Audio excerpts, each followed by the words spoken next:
নমস্কাৰ বন্ধুসকল, পুনৰ স্বাগতম জনাইছোঁ মোৰ নতুন এটি ভিডিঅ'লৈ আৰু আপোনালোকে চাই আছে মোৰ YouTube channel Rahul online technical. বন্ধুসকল, আজিৰ ভিডিঅ'টোত মই আপোনাক ক'বলৈ গৈ আছোঁ যিসকল লোকে নেকি মিছো এপ্লিকেশ্যনটি ইউজ কৰিছে, যিটো online application online shopping application হয় মিছো এপছ। তো সেই এপছটোত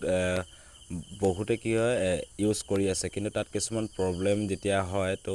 মোৰ কাৰণ মিছোৰ ওপৰত বহুতো ভিডিঅ' দি থৈছিলোঁ। তো এতিয়া এজন ভিউৱাৰ্ছে মোক কমেণ্ট কৰিছিলে তেখেতৰ কিবা এটা প্ৰব্লেম হৈছে মিছোৰ ওপৰত। মানে কি হয়, আজিৰ ভিডিঅ'টোত মই আপোনাক ক'বলৈ গৈ আছোঁ মেইন কাৰণটো হৈছে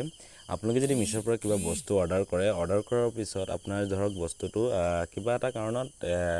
ৰিটাৰ্ণ কৰিবলগীয়া হ'ল। আপুনি বস্তুটো অৰ্ডাৰ লোৱাৰ পিছত আপুনি বস্তুটো কিবা এটা কাৰণত ৰিটাৰ্ণ কৰিবলগীয়া হ'ল। ৰিটাৰ্ণ কৰাৰ সময়ত আপুনি কি কৰিলে, আপুনি বস্তুটো ৰিটাৰ্ণ কৰিলে, কিন্তু আপোনাৰ যিটো পইচা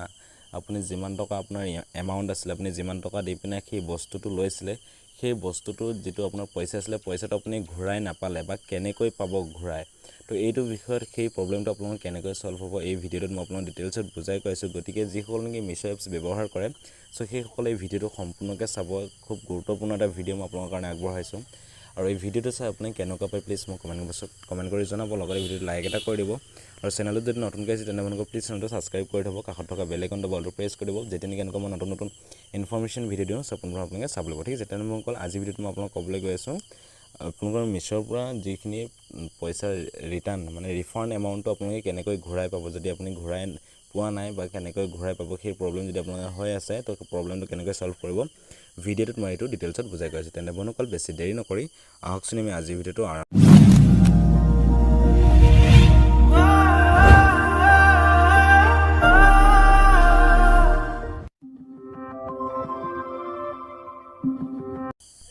বন্ধুসকল, আজিৰ ভিডিঅ'টো আপোনাক মই ক'বলৈ গৈ আছোঁ মিছোৰ অৰ্ডাৰ ৰিটাৰ্ণ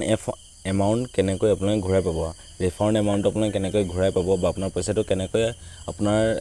আকৌ ঘূৰাই পাব। আপুনি যিটো পইচা দি পিনে বস্তুটো অৰ্ডাৰ কৰিছিলে, ধৰি লওক আপুনি এটা বস্তু অৰ্ডাৰ কৰিছিলে, সেই বস্তুটোৰ দাম হ'ল 300 ৰুপিজ বা 300 টকা, কিন্তু সেই পইচাটো আপোনাৰ কি হ'ল, আপুনি বস্তুটো ৰিটাৰ্ণ কৰি দিলে, অহাৰ পিছত কিন্তু আপোনাৰ পইচাটো আপুনি ঘূৰাই পোৱা নাই। তো সেই প্ৰব্লেমটো আপোনাক কেনেকৈ ছল্ভ কৰিব ভিডিঅ'টোত মই ধুনীয়াকৈ ডিটেইলছত বুজাই গৈছোঁ। এইডোখৰ পৰা আপোনালোকে ভিডিঅ'টো সম্পূৰ্ণকৈ প্ৰথমৰ পৰা শেষলৈকে আপোনালোকে ভালদৰে চাই যাওক। ঠিক আছে, তো আপোনালোকে চাওক মিছো যেতিয়া চাওক, মই মিছো এপছটো এইটো অ'পেন কৰিছোঁ। অ'পেন কৰাৰ পিছত চাওক আপোনালোকৰ এনেকুৱা এখন ইণ্টাৰফেচ আহিব। যদি আপোনালোকে মিছো এপছটো এতিয়ালৈকে আপডেট কৰা নাই, আপডেট এবাৰ মাৰি ল'ব। আপুনি প্লে ষ্ট'ৰত গৈ পিনে মিছো এপছ বুলি আপোনালোকে চাৰ্চ কৰিব, চাৰ্চ কৰি পিনে আপোনালোকে আপডেট মাৰি ল'ব। ঠিক আছে, তো মই আপোনালোকক এতিয়া ডিটেইলছত ধুনীয়াকৈ বুজাই কৈ আছোঁ, চাই গৈ থাকক। আৰু যেতিয়া চাওক এই মিছো এপছটো যেতিয়া আপোনালোকে অ'পেন কৰিব, অ'পেন কৰাৰ পিছত আপোনালোকৰ ইণ্টাৰফেচখন এনেকুৱা ধৰণৰ আহিব। ঠিক আছে, আৰু এইটো হৈছে মিছোৰ হোম পেজ হয়। তো এতিয়া ধৰি লওক মই মাই অৰ্ডাৰ অপশ্যনত গৈছোঁ। এইটো হৈছে মোৰ মাই অৰ্ডাৰ অপশ্যন। মাই অৰ্ডাৰ অপশ্যনত যেতিয়া যোৱাৰ পাছত ধৰি লওক আপোনালোকে এই প্ৰডাক্টটো আপোনালোকে অৰ্ডাৰ কৰিছিলে, অৰ্ডাৰ কৰাৰ পিছত আপোনালোকে এইটো ৰিটাৰ্ণ কৰি দিলে। ৰিটাৰ্ণ কৰি দিয়াৰ পিছত আপোনাৰ যিটো এমাউণ্ট আছিলে সেই পইচাটো আপুনি ঘূৰাই পোৱা নাই। সেই পইচাটো আপুনি কেনেকৈ ঘূৰাই পাব সেইখিনি মই আপোনাক ধুনীয়াকৈ কৈ আছোঁ। আৰু এজন ভিউৱাৰ্ছে মোক কমেণ্ট কৰিছিলে, কমেণ্টটো কি বুলি কৰিছিলে মই আপোনাক দেখাই। এজন ভিউৱাৰ্ছে মোক কমেণ্ট কৰিছিলে য'ত তেখেতৰ মিছো এপছৰ পৰা এটা বস্তু অৰ্ডাৰ কৰিছিলে, সেইটো লৈ অলপ প্ৰব্লেম হৈছিলে, পইচাটো ঘূৰাই পোৱা নাই। তো সেইটো প্ৰব্লেমটো তেখেতৰ কাৰণে বিশেষকৈ মই ভিডিঅ'টো বনাই দিছোঁ, তেখেতে যাতে ভিডিঅ'টো ভালদৰে চায়। ইয়াত চাওক লিখা আছে, হেল্ল', মই এটা পাৰ্চেল অৰ্ডাৰ কৰিছিলোঁ, পাৰ্চেলটো সৰু হ'ল বাবে মই ৰিটাৰ্ণ কৰিছিলোঁ। ৰিটাৰ্ণ কৰাৰ পাছতো মই পাৰ্চেলটো ঘূৰাই নাপালোঁ আৰু পইচাও ঘূৰাই নাপালোঁ। মই কি কৰিম এতিয়া, উপায় এটা দিবাচোন। ঠিক আছে, এখেতৰ নামটো ইয়াত তেনেকুৱা কোনো নাম মেনশ্যন নাই, কিবা এটা ইউজাৰ আইডিৰ পৰা তেওঁ হেৰি কৰিছে। তো তেখেতৰ মই যিটো উত্তৰটো আছে, তেখেতৰ উত্তৰটো মই আপোনাক দি দিছোঁ। ভিডিঅ'টো আপোনালোকে চাওক। আপোনালোকে যদি মিছোৰ পৰা কিবা এটা বস্তু অৰ্ডাৰ কৰাৰ পিছত আপোনালোকে ৰিটাৰ্ণ কৰিছে। ঠিক আছে, ৰিটাৰ্ণ আপোনালোকে যিদিনাখন ৰিটাৰ্ণ কৰিব, ৰিটাৰ্ণ কৰাৰ পিছত আপোনাৰ ৰিটাৰ্ণটো যেতিয়া এপ্ৰুভ হ'ব, এপ্ৰুভ হোৱাৰ আপোনাৰ 2-3 দিনৰ ভিতৰত আপোনালোকৰ ঘৰৰ পৰা আপোনাৰ যিটো পাৰ্চেলটো আছিলে সেইটো ডেলিভাৰী বয়ে পিক আপ কৰি লৈ যাব। ঠিক আছে,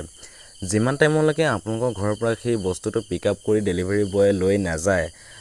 তেতিয়ালৈকে আপোনালোকৰ এইটো ৰিটাৰ্ণ আপোনাৰ পইচাৰ কথাটো বাদ দিয়ক। কাৰণ আপোনাৰ ঘৰত আপোনাৰ পাৰ্চেলটো আপোনাৰ ঘৰতে আছে। ঠিক আছে, তো এইটো আপোনাৰ পইচাটো তেনেকৈ লগে ঘূৰাই নাপায়। সেইটো কিমান দিনত পাব সেইটো মই আপোনাক কৈ দিছোঁ। আপোনালোকে যেতিয়া আপোনাৰ বস্তুটো ঘূৰাই লৈ যাব, ঘূৰাই লৈ যোৱাৰ 2-3 দিনৰ ভিতৰত আপোনালোকৰ ঘৰৰ পৰা বস্তুটো ডেলিভাৰী বয়ে লৈ যাব। লৈ যোৱাৰ পিছত তাত আপোনাৰ আৰু এসপ্তাহ টাইম থাকে 7 দিনৰ টাইম থাকে 7 দিনৰ ভিতৰত যেতিয়া পাৰ্চেলটো গৈ পিনে যিটো জেগাৰ পৰা আহিছিলে সেই জেগা যেতিয়া গৈ পাই যাব বা 7 দিন হৈ যাব তাত হোৱাৰ পিছত আপোনালোকৰ যিটো আপুনি মিছো এপছত যিটো আপোনাৰ বেংক একাউণ্ট লিংক কৰি থব সেই বেংক একাউণ্টত আপোনাৰ যিটো পইচা আছিলে সেই পইচাটো আপোনাৰ বেংক একাউণ্টত সেই 7 দিনৰ ভিতৰত ৰিটাৰ্ণ হ'ব ঠিক আছে যদি আপোনালোকে বেংক একাউণ্ট লিংক কৰা নাই আপোনালোকে বেংক একাউণ্টখন লিংক কৰি ল'ব কাৰণ মিছোত আপোনালোকে বেংক একাউণ্টখন লিংক কৰি দিলে এটোৱে আপুনি ৰিসেলিংটো কৰিব পাৰিব লগতে আপোনাৰ যিটো পইচা আপোনাৰ ৰিটাৰ্ণ আহে আপুনি বস্তুটো যেতিয়া অৰ্ডাৰ কৰিব অৰ্ডাৰটো কৰাৰ পিছত যদি ৰিটাৰ্ণ কৰে ৰিটাৰ্ণৰ যিটো পইচা আছে সেইটো আপোনাৰ ডাইৰেক্টলি আপোনাৰ বেংক একাউণ্টত আহিব ঠিক আছে সো বেংক একাউণ্ট এড কৰিবলৈ একেবাৰে সহজ মই সেইটো আপোনাক অলপ দেখাই দিছোঁ আপোনালোকে যিটো ওপৰত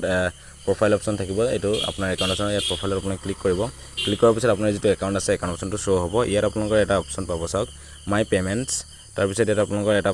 অপশ্যন আছে my bank and UPI details and payment and refund ঠিক আছে তো ইয়াত আপোনালোকে য'ত লিখা আছে বেংক এণ্ড UPI ডিটেইলছ ইয়াত আপোনালোকে চিম্পল ক্লিক কৰিব ইয়াত ক্লিক কৰাৰ পিছত আপোনালোকৰ ইয়াত বেংক একাউণ্টখন যদি এড কৰা নাথাকে এড বেংক একাউণ্ট বুলি থাকিব তো আপোনালোকে বেংক একাউণ্টখন এড কৰি ল'ব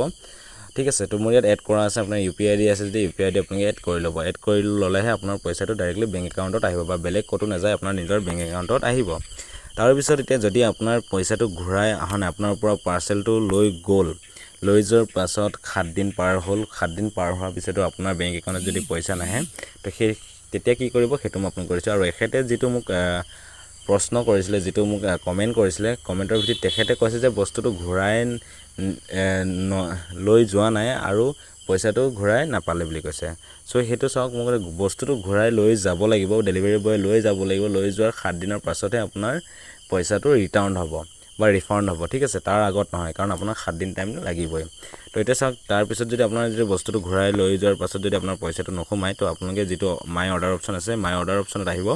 ইয়াত অহাৰ পিছত আপুনি যিটো বস্তু ৰিটাৰ্ণ কৰিছিলে সেই বস্তুটো আপোনালোকে সিলেক্ট কৰিব ধৰি লওক মই এই অৰ্ডাৰটো ৰিটাৰ্ণ কৰিছিলোঁ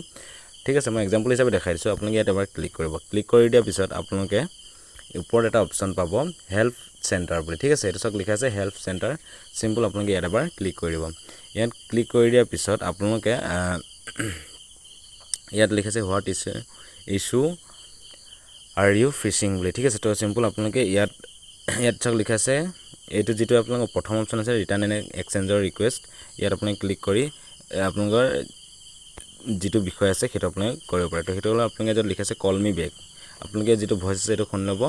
শুনাৰ পিছত ইয়াত লিখা আছে চাওক কল মি বেক যিটো অপশ্যন আছে সেই অপশ্যনটোত আপোনালোকে ক্লিক কৰিব ক্লিক কৰাৰ পিছত আপোনালোকৰ যিটো মোবাইল নাম্বাৰ এই মিছো এপ্লিকেশ্যনটো এড হৈ থাকিব সেই নাম্বাৰটো আপোনালোকে দেখাব যদি আপুনি বেলেগ নাম্বাৰ ল'ব বিচাৰে তো ইয়াত আপুনি দি দিব পাৰে কিন্তু আপুনি বেছিভাগ যিটো মিছো একাউণ্টত আপোনাৰ যিটো মোবাইল নাম্বাৰ এড হৈছে সেই নাম্বাৰটো আপোনালোকে ইউজ কৰিব এণ্ড তাৰপিছত আপোনালোকে ইয়াৰ পৰা লেংগুৱেজ এটা চিলেক্ট কৰিব লাগিব আপুনি কোনটো ভাষাত কমফৰ্টেবল হয় কোনটো ভাষাত আপোনালোকে কথা পাতিব পাৰে সেইটো আপুনি সিলেক্ট কৰি ল'ব হিন্দী ইংলিছ বাংলা যি পাৰে তো আপোনালোকে সেইটো ইয়াৰ পৰা সিলেক্ট কৰি ল'ব ঠিক আছে এনেকৈ ধৰি লওক মই ইংলিছটো সিলেক্ট কৰিলোঁ কৰি পিনে আপোনালোকে ছাবমিট অপশ্যনত যেতিয়া ছাবমিট কৰিব ছাবমিট কৰাৰ লগে লগে আপোনালোকৰ 5 মিনিটৰ সময়ৰ ভিতৰত আপোনালোকৰলৈ কাষ্টমাৰ কেয়াৰৰ পৰা ডাইৰেক্টলি আপোনালোকৰ ফোন আহিব ফোন অহাৰ পিছত আপোনাৰ যিখিনি অসুবিধা আছিলে সেই অসুবিধাখিনি ধুনীয়াকৈ কৈ দিয়াৰ পিছত আপোনালোকৰ যিটো প্ৰব্লেম আছিলে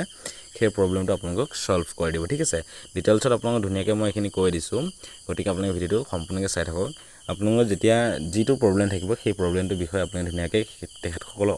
অৱগত কৰিব অৱগত কৰাৰ পিছত তেখেতসকলে আপোনালোকক সলিউশ্যন দিব বা যদি পইচা অহা নাই সেইটো আপোনালোক তাত ধুনীয়াকৈ কৈ দিব কেনেকৈ কি ক'ত এড কৰিব লাগে সেইখিনি আপোনালোকে ডিটেইলছত সুধি মেলি আপোনাৰ যিখিনি প্ৰব্লেম থাকে যদি পইচা ৰিটাৰ্ণ অহা নাই পইচাটো আপোনাৰ ধুনীয়াকৈ ৰিটাৰ্ণ হৈ যাব ঠিক আছিলে তো এইখিনি আছিলে আজিৰ ভিডিঅ'টোত আশা কৰোঁ আপোনালোকে ভিডিঅ'টো চাই গম পাইছে বা বুজি পাইছে যদি আৰু কিবা বুজি পোৱা নাই আপোনালোকৰ যদি কিবা অসুবিধা আছে সো কমেণ্ট কৰিব মই নিশ্চয় আপোনালোকক হেল্প কৰিবলৈ চেষ্টা কৰিম লগতে ভিডিঅ'টো প্লিজ লাইক এটা কৰি দিব আৰু যিমান পাৰে আপুনি শ্বেয়াৰ কৰি দিয়ক আৰু কমেণ্ট কৰি জনাব আপোনালোকৰ মতামত কেনেকুৱা হৈছে আৰু কিবা যদি জানিবলৈ থাকে সেইটো জনাব ঠিক আছে আৰু চেনেলটো যদি নতুনকৈ আছে তেন্তে আপোনালোকে প্লিজ চেনেলটো ছাবস্ক্ৰাইব কৰি পিনে কাষত থকা বেল আইকন দবাটো প্ৰেছ কৰি দিব যেতিয়া নেকি এনেকুৱা মই নতুন ইনফৰমেশ্যন ভিডিঅ' দিওঁ আপোনালোকে চাবলৈ পাব ঠিক আছে তেন্তে বন্ধুসকল আজিলৈ ইমানে পুনৰ নতুন ভিডিঅ' সৈতে আপোনালোকক লগ পাম